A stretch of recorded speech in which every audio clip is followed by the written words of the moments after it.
Hello people, day 1 నేను గోవా అయితే coconut వాటర్‌తో స్టార్ట్ చేశాను. ఇంకా బయటికైతే ఎళ్ళలేదు. బట్ బయటైతే వేడిగా ఉందనమాట. సో, మేమైతే ఫస్ట్ కోకో బీచ్‌కెళ్ళాము. ప్యాకేజెస్ ఉంటాయి. వాటిలో మీకు నచ్చిన ప్యాకేజ్ అయితే మీరు చూసుకోవచ్చు. అన్నీ బయట నుండి అయితే చూపిస్తారనమాట. సో, ఇప్పుడైతే మేము డాల్ఫిన్ వ్యూ పాయింట్‌కెళ్తున్నాము. I hope you can see them. అందరూ వెయిట్ చేస్తున్నారనమాట. కనిపిస్తే ఫోన్‌లో బంధించేద్దాం అన్నట్టు.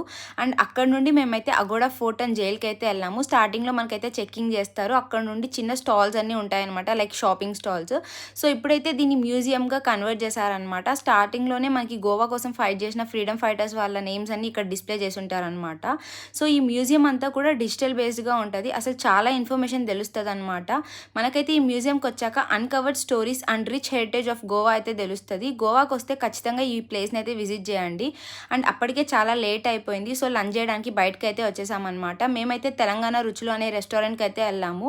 సో, నేనైతే ఫ్రైడ్ రైస్ ఆర్డర్ చేసుకున్నా, విచ్ వాస్ గుడ్. ఇంకా ఏమేం చేసామో పార్ట్ 2లో అయితే అప్లోడ్ చేస్తాను, చూసేయండి. Thank you for watching. Bye.